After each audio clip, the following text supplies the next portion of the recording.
Assalamualaikum warahmatullahi wabarakatuh. Waalaikumsalam warahmatullahi wabarakatuh. Alhamdulillah rabbil alamin. Wassalatu wassalamu ala asyrafil anbiya'i wal mursalin sayyidina wa maulana Muhammadin wa ala alihi wa sahbihi wa barik wa sallim ajma'in. Segala puji bagi Allah, salawat serta salam semoga terlimpah pada junjungan kita Nabi besar Muhammad sallallahu alaihi wasallam. Pemirsa sekalian, pemirsa AMTV yang kami hormati, alhamdulillah pada kesempatan kali ini kita bisa memulai kajian kitab Al-Hikam, yaitu Al-Hikam Ibnu Athaillah yang sangat fenomenal, yang hampir di seluruh dunia dikaji, terutama di pesantren. Dan pada kesempatan kali ini kita akan mengkaji dengan beliau Romo Kiai Haji Husain Ali. Beliau adalah Khatib Ifadiyah Jatman Idara Wusto Jatman Jawa Timur, sekaligus sebagai Ketua Tanfidiyah PCNU Gresik. Sebelumnya kami menyapa Kiai Sugeng Kiai. Alhamdulillah.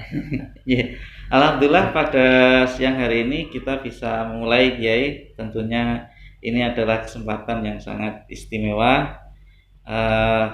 Mungkin untuk pertama bisa disampaikan mukadimah dulu Kiai tentang kitab Al-Hikam Ibnu Athaillah.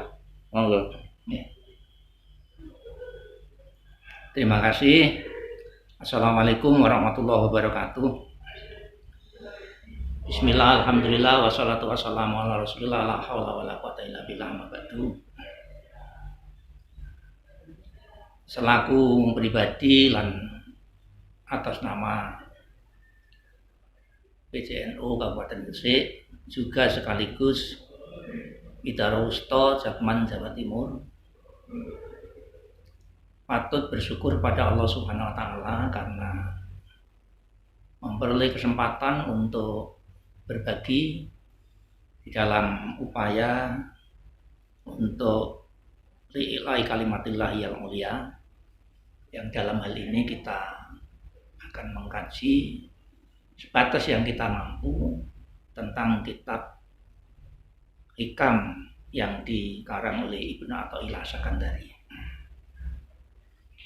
Betul seperti yang disampaikan Ustadz Hasim bahwa kitab ini sangat masyhur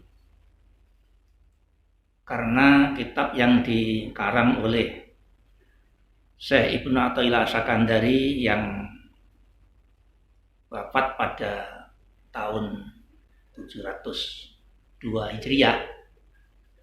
Ini memang bukan sekedar membicarakan tentang bagian dari fan keagamaan, yaitu tasawuf, di samping akidah dan syariat, akan tetapi sudah merupakan bagian dari hasil tadabbur, hasil perenungan yang sudah tidak lagi bicara soal esensi khusyuk di dalam ibadah dan seterusnya, akan tetapi lebih bersifat olah rasa laku hati.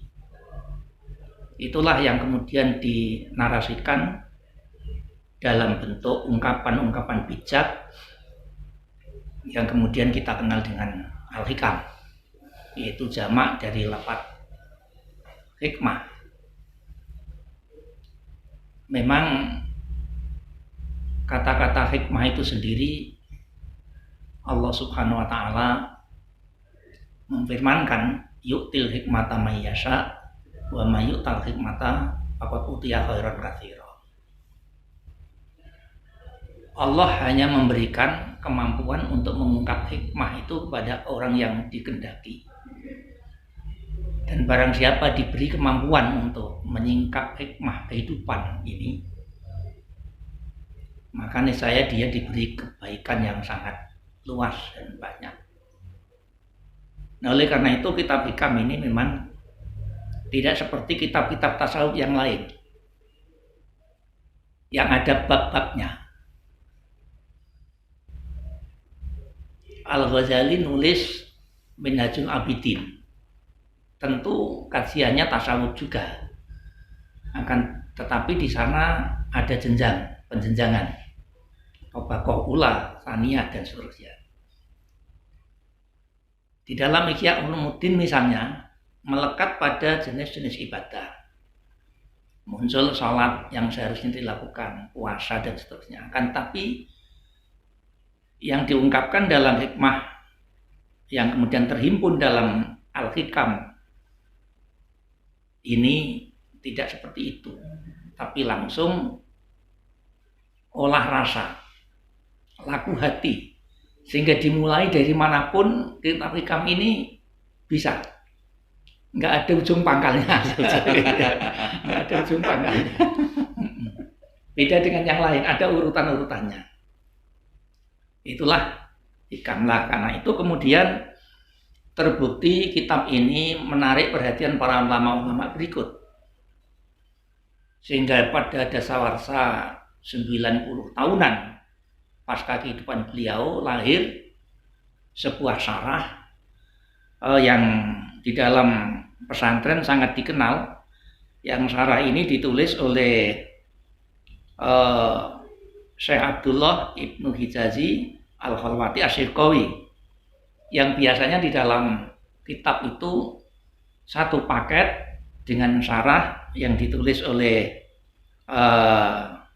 Syekh Ibrahim yang dikenal dengan Ibnu Ubad. Ini wafat pada tahun 792. Jadi 90 tahun berikut. 90 tahun setelahnya itu ada biasanya di dalam kitab ini satu kitab dua syarah gitu, yang ditulis di luar garis itu Syirqawinya, kemudian yang di dalam ini itu oleh Ibnu Ubad yang dikenal dengan Ghaithul Mawahib bil Aliyah fi Syarhi Kamil Athaiyah. Biasanya berbentuk korasan itu. Ya, itu yang berbentuk korasan. Istilahnya ada garis pinggirnya. Garis pinggir. Ya, ada garis sama dalamnya nih. Ya.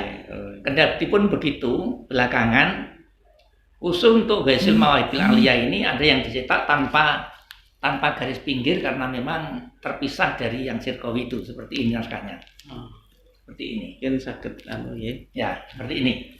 Ini kalau di kitab yang ada garisnya itu, ini naskah ini ditulis di bagian dalam. Oh, yang dalam. Yang dalamnya itu. Yang dalamnya.